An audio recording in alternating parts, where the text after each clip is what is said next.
well-being through self-care. Being a great friend, an awesome parent, an excellent partner, a smart coworker, and a really good sibling too. Among my responsibilities are cooking, cleaning, walking the dog, watering the plants, repairing the car, shopping for groceries, taking the kids to the park, and helping them with their homework.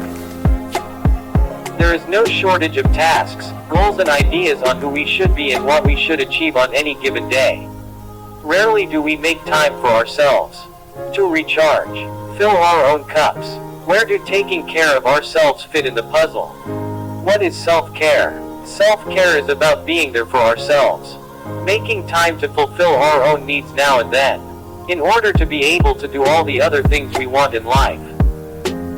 Taking care of yourself doesn't just mean going to the spa.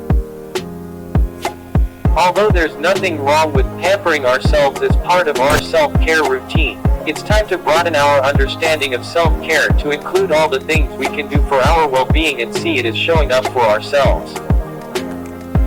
Recent years have seen mental health and emotional well-being added to our understanding of self-care. Stress-related burnout has been gaining attention as an increasingly widespread mental health issue, which correlates with this trend. When we are under stress, it is important to take care of ourselves. Why is it so hard to make time for self-care? We all know that it is important in the long run to not only attend to others' needs, but also our own. Even when we have all the possible insights and tools, we're often still not where we want to be. So why is it so hard? One of the barriers is that we often don't behave as it's that important to make time for self-care. All the other areas in life often seem more important in the short run, and self-care can almost always wait until tomorrow. So we postpone, again and again. Another blocker for self-care is the idea that we need to have X amount of time to focus, need to go to a special place, or need to be undisturbed, otherwise it's no use even getting started. There is also the notion of self-care being another thing on our to-do list. Yet another thing that we don't have the time to do, and then that can make us feel even worse. Investing in ourselves trains our brains to see us as someone who matters. Instead, we can approach self-care from a value perspective, and evaluate our efforts, no matter how small. Proactive dedication. Agnes Branny, a 29K psychologist, sees self-care as a proactive practice in oneself. It all comes down to taking the time to identify the things that are good for us and that, over time, will enhance our general well-being. It's important to prioritize taking care of ourselves now rather than waiting until we're exhausted. It's about having faith that taking care of ourselves will enable us to take care of our loved ones more meaningfully. It's similar to the rule in flights that says to put your own oxygen mask on before helping anyone else, including little children. Because it takes time to establish a self-care regimen, and results might not show up right away. However, even a tiny investment over time can have a significant impact. The messages we tell ourselves are so important. Unfortunately, we are more inclined to tell ourselves negative things, so self-care can sometimes feel counterintuitive. A fraction of me time each day will charge up your well-being. The next day, the battery may not last, and I may have to do something new. Some discipline is required, but it doesn't have to be perfect, says Agnes.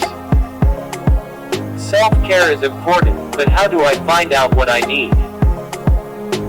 This area is about taking care of our bodies by, for example, sleeping, eating, working out, getting a massage, taking walks, or giving your hair an oil treatment.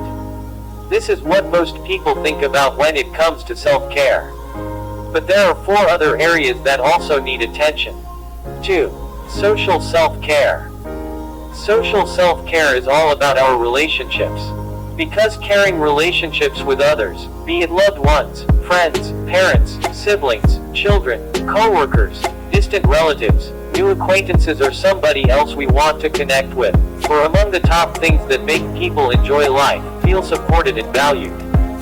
3. Psychological self-care.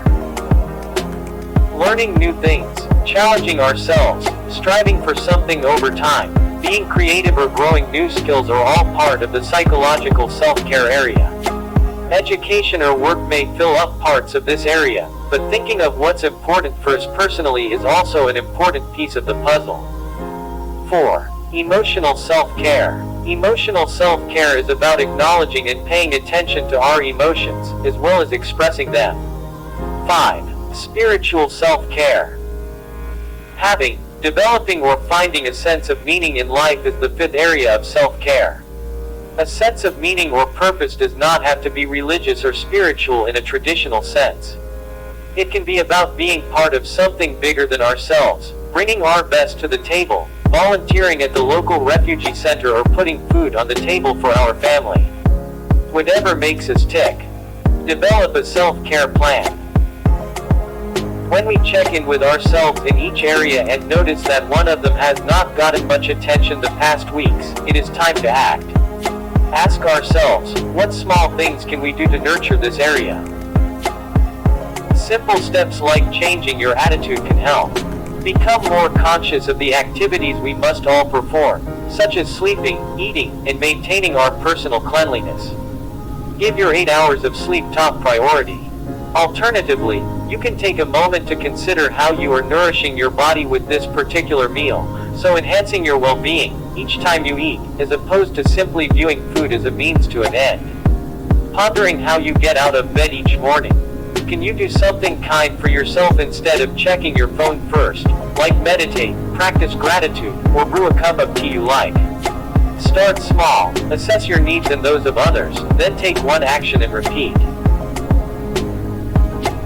You don't have to become a health junkie or wait for the perfect conditions to practice self-care. Agnes says, even when you're pressed for time, or injured and can't go running, you can always do something for yourself. It can be hard to identify our needs. Seeing self-care as containing different aspects can help us see more clearly where our needs are not met at the moment, and where we need to put in our efforts and act differently.